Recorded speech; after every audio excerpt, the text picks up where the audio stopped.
Award-winning TV presents a selection of news reports from independent and state-controlled broadcasters from throughout the Middle East.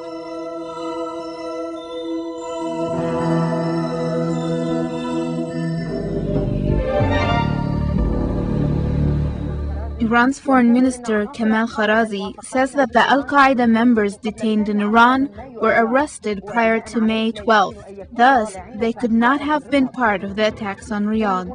The Islamic Conference convened in Tehran and announced their support of the Palestinians, Syrians, and Lebanese people. And in their final statement, they demanded that Iraq immediately regain its independence. The Hamas and Islamic Jihad movements criticize Abu Mazen's meeting with Sharon, saying it is a tempest in a teapot. The remarks precede U.S. President George Bush's visit to the region. Meanwhile, Hamas threatens not to stop the martyrdom attacks unless Israel completely stops its aggression. After Abu Mazen's meeting with Sharon, Israel proceeds to relieve some pressure off the Palestinians and allows about 25,000 Palestinian workers to resume their work in Israel. Furthermore, they are starting to pay the taxes owed to the Palestinian Authority. Now to our correspondent in Jerusalem, Layla Ouda. Mahmoud Abbas Abu Mazen's government, has it really begun to set its foot on the path of serious negotiations with Israel, especially after the positive results of the two prime ministers' meeting last night in Ariel Sharon's office in western Jerusalem? The coalition forces say that foreign fundamentalists are entering Iraq to destabilize the country. Meanwhile, the coalition forces are broadcasting information via their radio station in Baghdad, saying that these fundamentalists get their orders from an unnamed foreign country. Meanwhile, Paul Bremer accuses Iran of trying to repeat the Hezbollah organization in Iraq. A number of Chechens were killed and 12 others were wounded when a landmine exploded at a bus stop in Grozny. Welcome to the news from Abu Dhabi TV. The results of the second meeting between Palestinian Prime Minister Mahmoud Abbas Abu Mazen and his Israeli counterpart Ariel Sharon were optimistic. Today, Israel announced that it will take a number of measures to reduce the siege on the Palestinians in the West Bank and the Gaza Strip. However, both of the Islamic movements, Hamas and the Islamic Jihad, questioned and dismissed the results of the meeting between Sharon and Abu Mazen, while reiterating that Israel must comply with the agreement without any delay. The Palestinian public reaction to Abu Mazen's meeting with Sharon varied from an optimistic caution to pessimism. Many still question Israel's intentions of easing their measures toward the Palestinians. Some people considered the meeting a crucial step toward the path of peace and stability. Other people perceived it to be just another meeting to be added to the number of past meetings, which were put down by Israel's oppressive policies on the ground. I don't think that Israel is serious. They are wasting time. Israel always delays, and we've seen it in the past negotiations.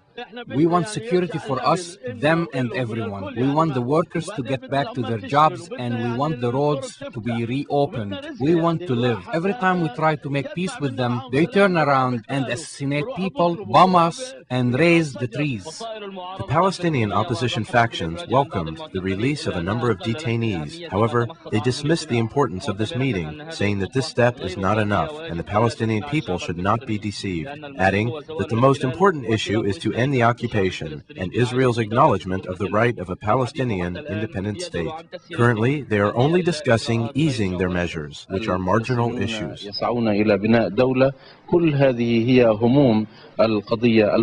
Palestinians are trying to build a country, and this is the Palestinian issue. Thus, we should not be deceived by Sharon's attempts to win public opinion. يحاول شارون من خلالها أن يكسب الرأي العام. أهم من ذلك أن تعلن إسرائيل. Most important is that Israel announces in a clear statement that they are willing to acknowledge the Palestinian right to an independent, autonomous state and to stop the violence and aggression. Meanwhile, the Palestinian Authority cautiously welcomed the results of the meeting. However, they said that actions speak louder than words. We welcome these results. However, we are waiting for them to implement it. Their agreement will prove to be genuine if it is implemented. We have been promised many things, but Israel never committed to them. Israel is expected to release some Palestinian detainees and provide about 25,000 Palestinian workers with work permits, also to lift their siege off the West Bank and the Gaza Strip, in light of what they call offering relief to the Palestinians. Israel's plans following Abu Mazen's meeting with Sharon are still small steps toward building bridges of trust. The launching of the roadmap, however, will begin after the Aqaba summit. But the actual implementation of the roadmap depends on the success of the agreement between the Palestinian Authority and the Hamas movement. Hazem Badaro, Abu Dhabi TV, Gaza.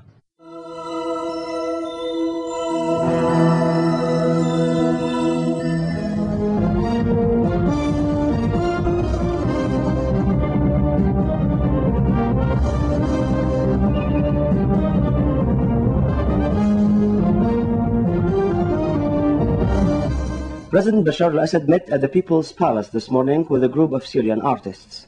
At the beginning of the meeting, the President reviewed the role of true art in society and its importance in confirming our cultural and historical identity. Review was made of the industry of drama in general and the development of artistic works, as well as the need to eliminate all obstacles in the way of artists' creativity.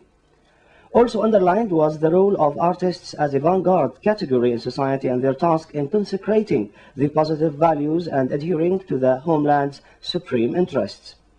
On their part, the artists expressed high appreciation for the President and thanked him for his interest in the causes of art and artists and his generous care for them.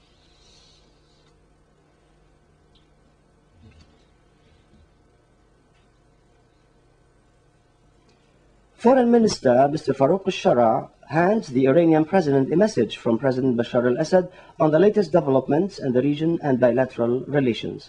More details on the following report. Iranian President Sayyid Mohammad Khatami received this morning the Deputy Prime Minister and Foreign Minister Mr. Farouk al-Shara in the presence of the Syrian Ambassador to Tehran Dr. Hamid Hassan and the Iranian Assistant Foreign Minister for Arab and African Affairs Dr. Muhammad Sadr. Mr. al-Shara handed the Iranian President a message from President Bashar al-Assad related to the latest developments in the region and bilateral relations between the two countries. The conversation centered on the activities of the Islamic Congress Organization ministerial meeting held in Tehran and the stance voiced by the various countries during the debates. Mr. al-Shara expressed during the meeting the Syrian government's and people's stand on the side of Iran vis-à-vis the threats targeted against it. President Khatami voiced his appreciation for Syria's stand in support of Iran. The conversation also dealt with the latest developments in the occupied Palestinian lands and the situation in Iraq. Mr. al-Shara praised the cooperation and coordination relations between Syria and Iran, describing them as being at their best now. He referred during his meeting with news media representatives in Tehran to this coordination between Syria and Iran based on deep confidence, long experience and joint interests, proving its efficiency and that it's capable of overcoming all the difficulties in the way of any of the two countries or both. He described the threats and allegations leveled against Iran and Syria as foundless and have no credibility, being based on Israel's desires, stressing that the peoples of the world know this reality. The Foreign Minister stressed the need to make the Middle East region void of mass destruction weapons, pointing out that Syria and Iran have always been to the forefront of the countries who had agreed to this.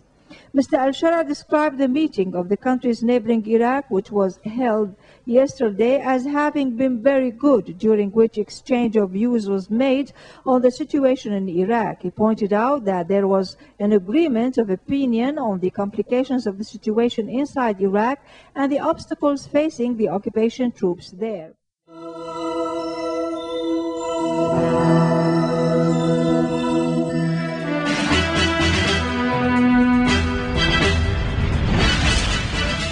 Both Israeli and Palestinian Authority officials described the second meeting between Israeli Premier Ariel Sharon and Palestinian Prime Minister Mahmoud Abbas as positive. The talks come in preparation for next week's summit in Jordan, during which US President George W. Bush will discuss with Sharon and Abbas the launching of the so-called roadmap to peace. Sharon said he would take steps to ease life for Palestinians in exchange for halting Palestinian resistance operations. However, the Israeli premier did not talk about main issues of the roadmap, such as freezing settlements and the right of Palestinians to return. Sharon rather insisted that Jerusalem will always remain Israel's capital, and Palestinian officials said there would be no peace unless Jerusalem becomes the capital of Palestine. Talks between Israeli Premier Ariel Sharon and Palestinian Prime Minister Mahmoud Abbas on Thursday were held in occupied Jerusalem to discuss steps to launch the so-called Roadmap Peace Plan ahead of their three-way summit next Wednesday in Aqaba, Jordan, with U.S. President George W. Bush. Sharon said the meeting was held in positive atmosphere after setting forth his own prospect of the future of the Israelis and the Palestinians. As expected, Israeli security demands dominated the talks, and Sharon demanded Abbas, known as Abu Mazen, to take action to hold the resistance, dismantle its organizations, confiscate weapons, and end the so-called incitement. In exchange, Israeli occupation troops would gradually pull out of areas in Gaza and from inside West Bank towns to allow the Palestinians to take responsibility for security, and would begin political negotiations on the establishment of a Palestinian state in 2005 as the roadmap dictates. Sharon also said he would free movement permits to senior Palestinian officials and an increase in the amount of frozen tax duties transferred to the Palestinian Authority. The number of Palestinian workers allowed into the Israeli occupied territories would also be increased. Israel said it would also free several Palestinian prisoners. Palestinian Information Minister Nabil Amrou said that only Taysir Khalid, a senior PLO member, and Ahmed Jbara Abu Sukkar, a long-term Palestinian prisoner, were to go free. But Sharon warned that if any concrete threat to Israelis emerged from areas under renewed Palestinian control and the Palestinians failed to take action, the army would not hesitate to act to prevent it. Even if Sharon tried to give the impression that he is dashing to implement the roadmap, yet he did not come across the fees of building settlements, a key provision to put the plan on the right track. Jewish settlers have showed their opposition to the roadmap by setting up 2 new outposts in the southern West Bank.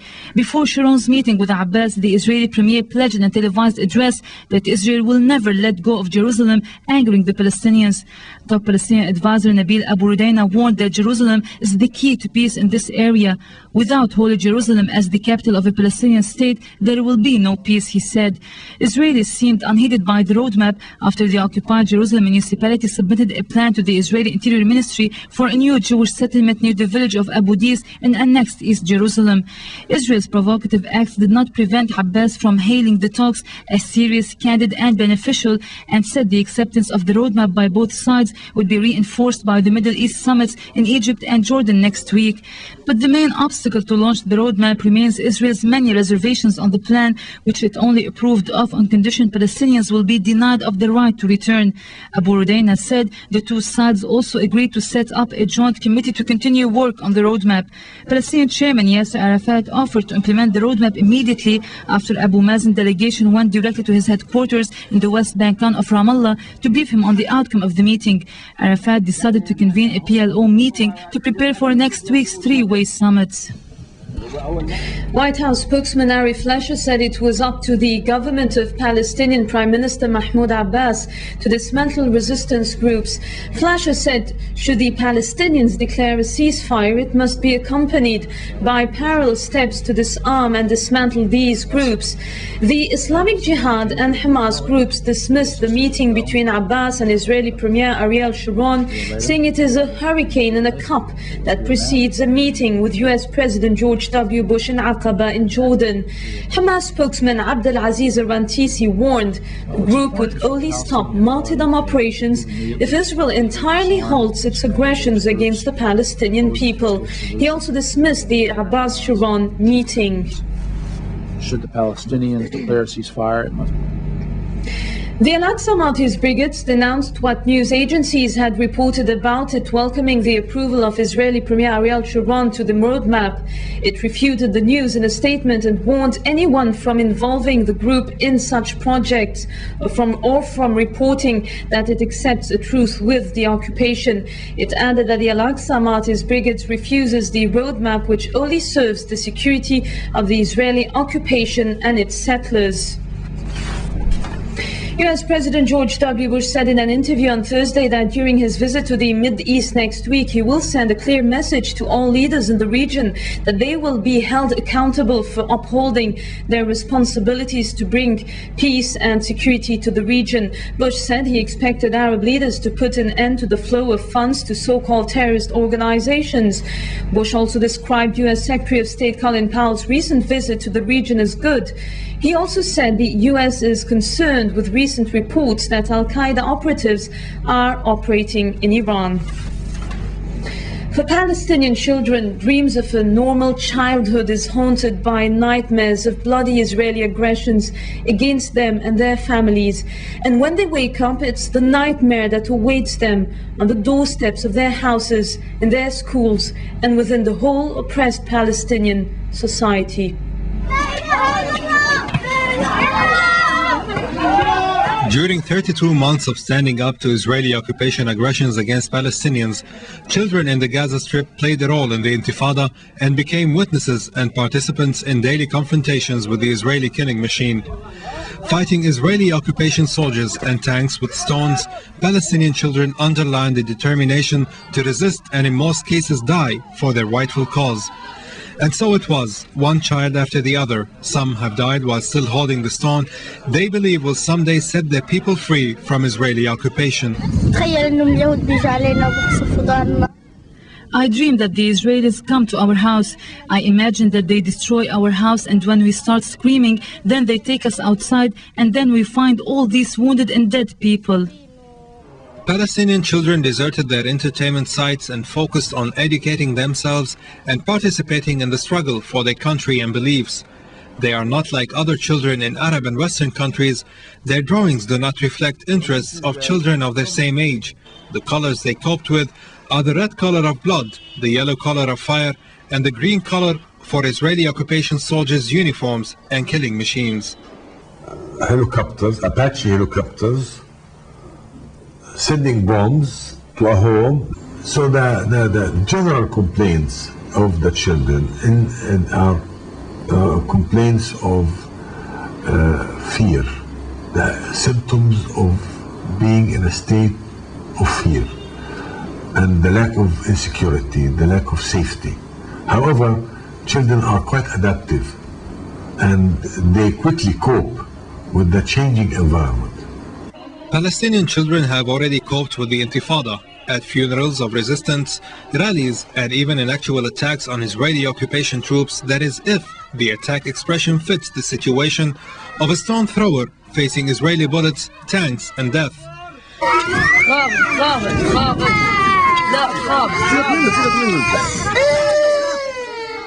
In the Gaza Strip, the fighting for Palestinian freedom is concentrated into a narrow belt of coastal land where over 1 million Palestinians, many of them poor and refugees, live in overcrowded communities next to some 6,000 Israeli settlers in settlements encircled by security fences. To protect them, the Israeli occupation army has razed dozens of buildings in Gaza, leaving scores of families homeless and leaving many children dead. Nevertheless, Palestinian children have their own plans for the future. I would like to become a teacher, this Palestinian child says, while his friend is complaining of Israeli massacres and destruction of homes. Small stone throwers of yesterday are the young martyrs of today, and today's children in occupied Palestine are hoping to become tomorrow's liberators of their sacred land.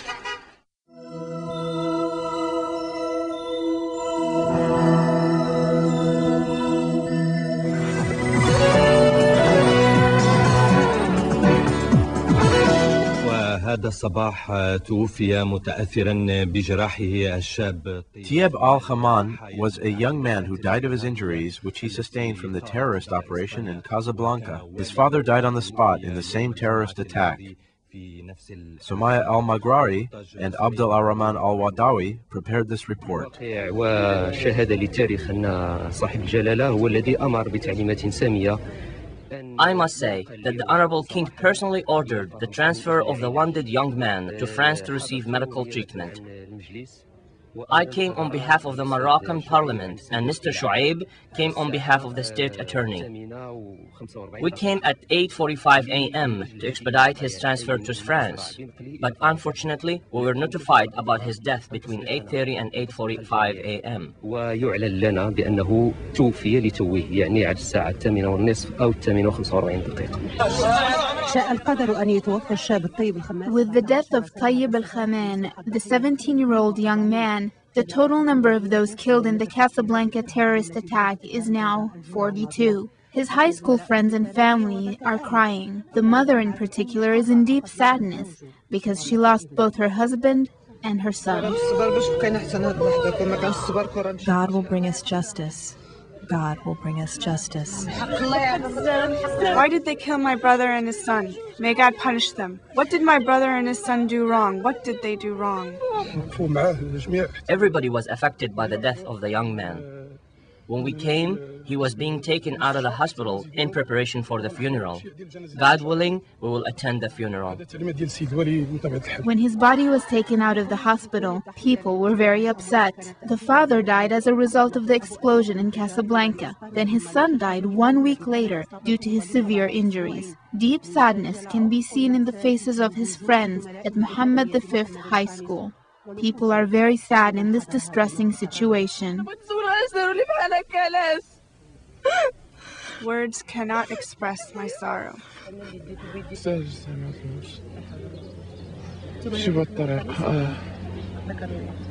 He was in the road to obtain higher education.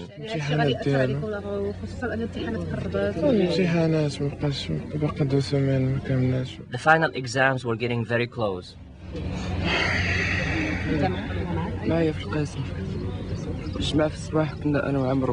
We always used to stay together. May God forgive him.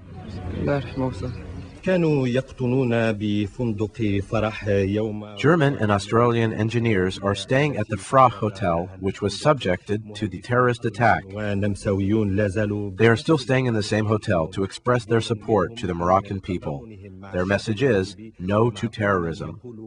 They visited the family of Hassan Karib and Ahmad Akab, who were killed in the hotel, to give their condolences and financial gifts.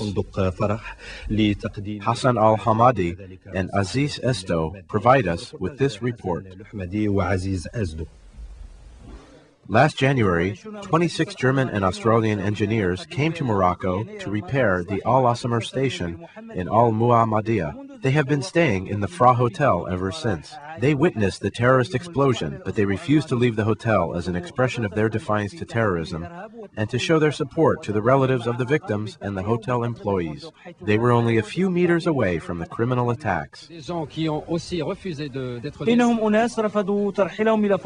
These people refused to move to another hotel. In the wake of the terrorist attacks, we tried to transfer all the people out of the hotel for security reasons, but they insisted on staying in the hotel.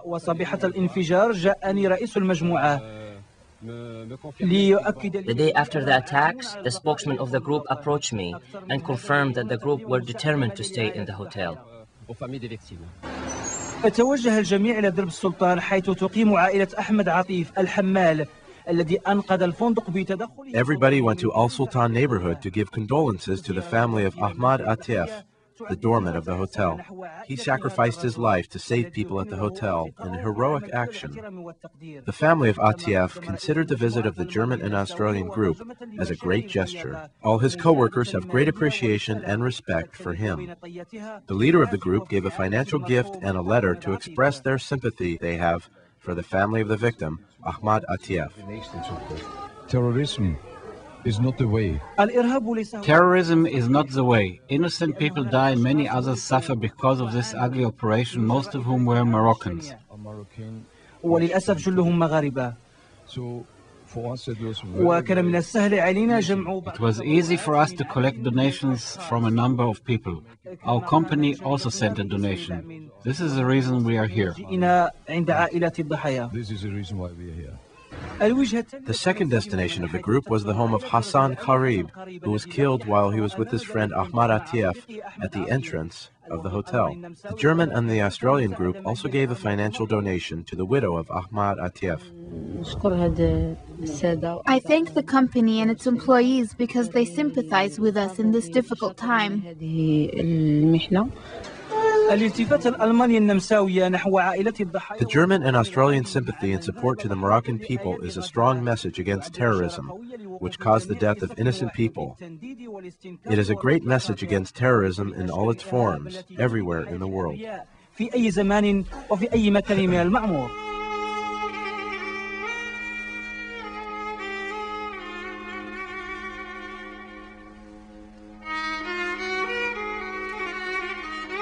Mosaic is made possible by a grant from the John S. and James L. Knight Foundation, which promotes journalism excellence worldwide and invests in the vitality of 26 U.S. communities, and the William and Flora Hewlett Foundation. This weekend, watch a special Mosaic Week in Review on the Israeli-Palestinian peace plan known as the Roadmap.